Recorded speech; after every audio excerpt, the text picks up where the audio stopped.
Hernia surgery के बाद क्या सावधानियां बरतें। गुड मॉर्निंग फ्रेंड्स, मैं doctor Puneet Puri, consultant GI surgeon and advanced laparoscopic surgeon, आज आपसे इस विषय के बारे में डिस्कस करने आया हूं कि जब हर्निया सर्जरी हो जाती है तो पेशेंट को उसके बाद कौन कौन सी सावधानियां बरतनी चाहिए। देखिए, हर्निया जैसे मैंने अपने लास्ट वीडियोज़ में भी बताया कि पेट में ऊपर से लेके नीचे तक, जांघ तक कहीं पे भी हो सकते हैं। तो जब हर्निया का ऑपरेशन हो जाता है तो ऑपरेशन का असली औचित्य ये होता है कि जो दीवार के अंदर कमज़ोरी है, छेद है, उसको सिल दिया जाए और उसको मैश लगा के मजबूती प्रदान की जाए। तो जब ये ऑपरेशन हो जाता है, चाहे ओपन विधि से हो और चाहे लैप्रोस्कोपिक विधि से हो, तो पेशेंट्स को कुछ सावधानियां बरतनी चाहिए। जैसे कि पेट का प्रेशर जो है वो अचानक से नहीं बढ़ना चाहिए।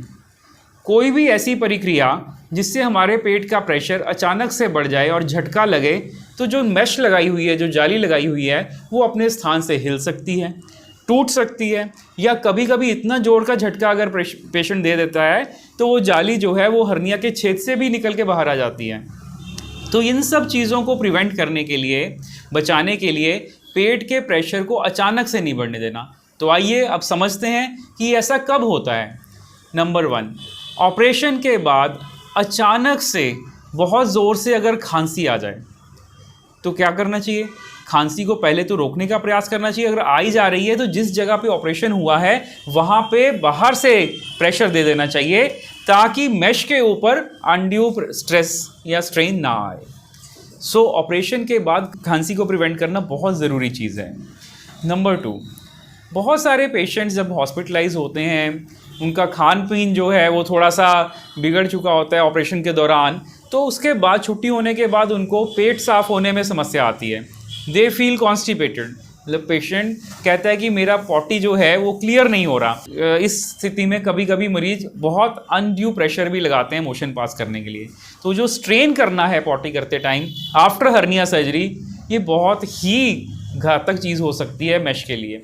तो आपको कभी भी ऑपरेशन के बाद हर्निया के लैट्रिन करते टाइम जोर नहीं लगाना है। इसी तरह से यूरिन पास करते टाइम, जो ओल्ड एज के लोग हैं, जिनको पहले से प्रोस्टेट की कुछ समस्याएं चल रही हैं, उन पेशेंट्स को तो बिल्कुल भी यूरिन के करते टाइम जोर नहीं लगाना है। उसके लिए अपने डॉक्टर की सलाह से प्रोस्टेट की जो मेडिसिन होती हैं जिससे वो रिलैक्स हो जाता है स्फिंक्टर और यूरिन अपने आप से पास होता है, ऐसी मेडिसिन का यूज़ ज़रूर करना है। तो 3 इंपॉर्टेंट चीज़ें, खांसी, पॉटी करते टाइम जोर लगाना और यूरिन करते टाइम जोर लगाना, ये बिल्कुल नहीं करना है। नंबर 1। नंबर 2, भारी वजन उठाना इमीडिएटली आफ्टर सर्जरी, ये भी नहीं करना चाहिए। ऐसा करने से भी पेट के मसल्स जो हैं वो बहुत ज़्यादा ज़ोर से कॉन्ट्रैक्ट होते हैं और पेट का प्रेशर जो है वो बढ़ता है। स्कूटर या मोटरसाइकिल की किक मारना, ये झटके वाला काम है। ऐसा करने से भी मैश जो है वो अपने स्थान से हिलने की संभावना हो सकती है। जब हम यात्रा करते हैं कोई बाइक या कार से, बहुत जर्की मूवमेंट्स नहीं करना, कोई ऐसी इतनी ओवर स्पीडिंग नहीं करना ताकि हमें एकदम से झटका लगे। तो ये सब चीज़ों का ध्यान जो है सर्जरी के बाद रखना है। तो अभी नेक्स्ट क्वेश्चन आता है कि कब तक रखना है। देखिए, जब हम किसी भी हर्निया सर्जरी में मैश का प्रयोग करते हैं तो मैश जो है वो मांस के साथ मिक्स हो जाती है। मिक्स का अर्थ मैं एग्जांपल देता हूँ। जैसे हम अपना घर मकान बनाते हैं तो सरिये का एक जाल बुना जाता है लेंटर के लिए, बाद में उसके अंदर कंक्रीट मसाला डाल दिया जाता है। उसी तरह से जो मैश है, नेट है, जो जाली है, वो एक तरह से सरिये का बुना हुआ जाल की तरह काम करती है। जो कंक्रीट का मसाला जैसे हम सरिये के अंदर भरते हैं, वो हमारा जो मांस है, हमारे फाइब्रोब्लास्ट हैं, हमारे टिश्यूज़ हैं जो शरीर के, वो धीरे धीरे उस मैश के ऊपर ग्रो कर जाते हैं। तो आप समझ लीजिए ना कि जब हम जैसे लेंटर डालते हैं तो हम कभी ये नहीं पूछते कि ये जो सरिया है कितनी देर बाद निकालेंगे, नहीं निकाल सकते ना उसको, तो वो तो कंक्रीट के साथ मिक्स हो गया।